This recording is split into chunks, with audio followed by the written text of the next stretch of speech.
I came to this area in 2011, and I guess when I first moved into the area, the building at 1-6 Canonmills Bridge was perhaps fairly forlorn at that time. There were a number of small businesses operating there. I think there was a fireplace shop, an Indian takeaway, a tapas restaurant. But I think really the building has come into its own since it's been taken over by Earthy. And we're very aware that this isn't a Save Earthy campaign as such, but I think they've shown the potential for the building and the potential for the hub that is around Canonmills Bridge. So it strikes me that it's a very busy traffic junction. I mean, there are actually 3 bus routes passing by, but for those of us who live in the area, it's far more than a traffic junction. And I think a lot of that's because the Water of Leith also passes by, so it's a different channel, a different route. And in many ways, this junction is a kind of watering station for human beings on the Water of Leith. So people might be down at Leith and perhaps go to a cafe or a bar there. They might walk along the Water of Leith, pop up at Canonmills. There are lots of lovely cafes and restaurants around there, and then they might go back down again and come up at Stockbridge. But we're very proud in the local area of our Canonmills junction. And I think the fact that it's a very low-lying building, this string of small premises that now form 1-6, there's the bridge, the low-lying building, there's a sense of openness around the Water of Leith and a real kind of I don't know, it's sort of the countryside in the city, and obviously everyone's excited about the local heron. And while we've been having the stall on the weekends, people have talked to us about otters being seen in the area as well. There are nice trees, there's a lot of greenery beside the water, and just this amazing big skyscape. And our worry is that if this new building is put there, it's going to be 4 stories high, it's going to sort of, I don't know, lurk there and occupy just a lot of the skyscape and kind of be hunched up beside the road, and it just feels as if it sort of takes away from the pedestrian community hub that we feel there is around the junction. And I think what's been amazing is that we leafleted the area, very small scale, just the very local streets around the junction. We got a very high response rate. We got about 32 emails back in response to a few hundred leaflets, so that's a very high hit rate. And that made us think, gosh, let's do a Facebook page. And then we've brought in around 1,000 people through the Facebook page.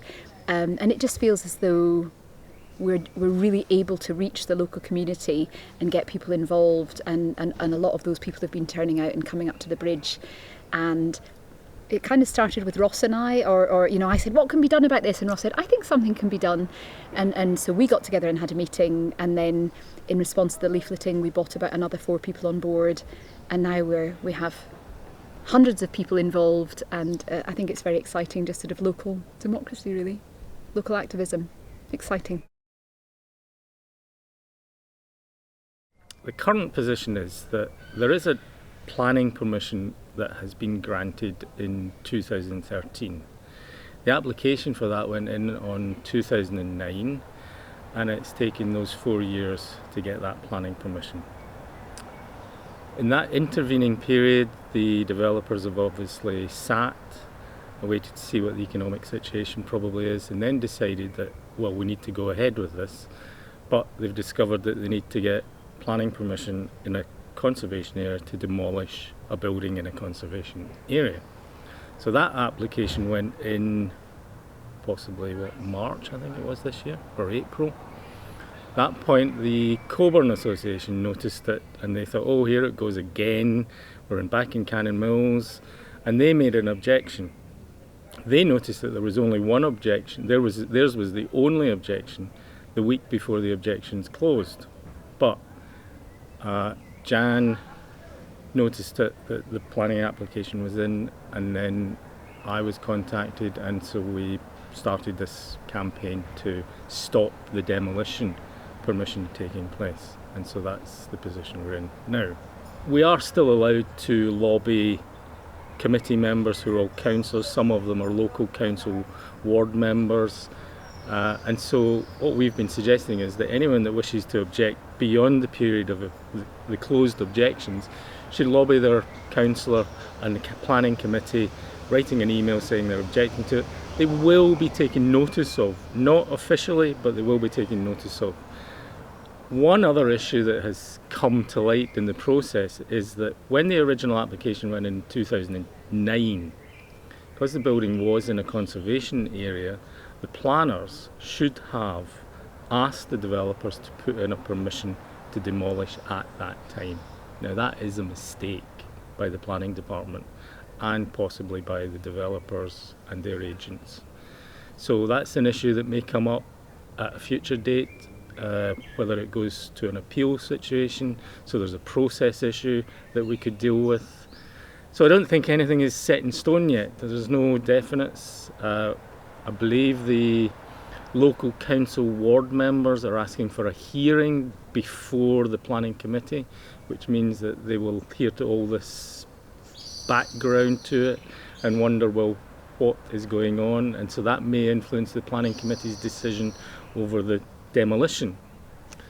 So if they get demolition permission, our next move would be to ask Historic Scotland to list the building, and if they list the building, then they would have to come back yet again and ask for permission to demolish a listed building in a conservation area, which is much more difficult again. But that's if, that might not have to happen. It will have to happen. The other issue is that if they get a refusal of permission, they will probably appeal that decision. It says if the developer gets permission, the community has no third-party right of appeal. Whereas the developer has the right to an appeal if the decision goes against him, yes. So that's a really important planning issue that is trying to be resolved both in Scotland and in England. It's the same situation throughout the country, and it is being looked at that why should developers be allowed that right of appeal and communities are not allowed that right of appeal against a decision to build something. I used to be a City of Edinburgh councillor and a member of the planning committee. I was on the committee when the consent for the proposed building went through, and I know the concern and division there was within the group of councillors at the time.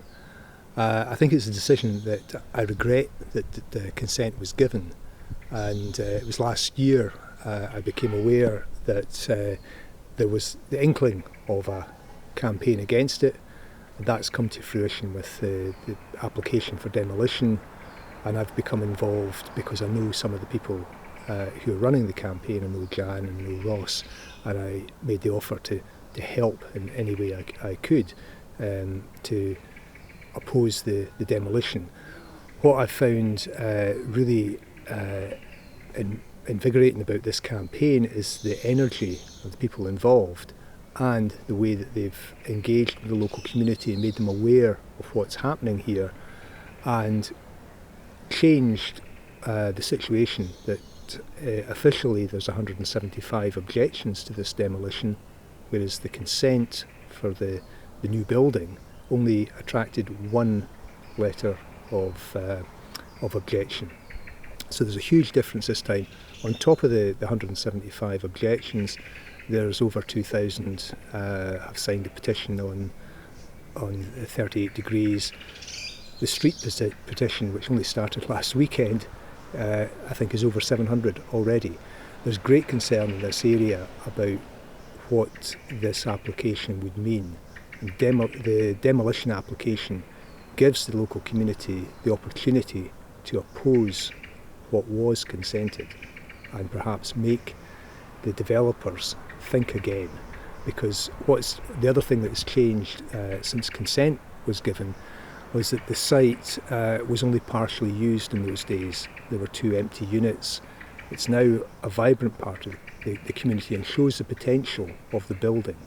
And I think that's what's important to the local community, is preserving that regardless of whether it's in its current use or in some future use, that the building as it is has a useful function for the local community. And I think any planning authority should take that into consideration when considering this demolition. I used to live in this area, so I lived up in Ayr Crescent, so I was familiar with the the area, familiar with the building. And one of the great things with this campaign is I've learned more about the previous uses of that building. To me, it was just a small single-storey strip of shops, which in various times some of these units have been empty, but it has a history, and I've heard some of that over the course of this campaign, and maybe it's a history worth holding on to for the sake of the conservation area, World Heritage, and just the history of Canonmills.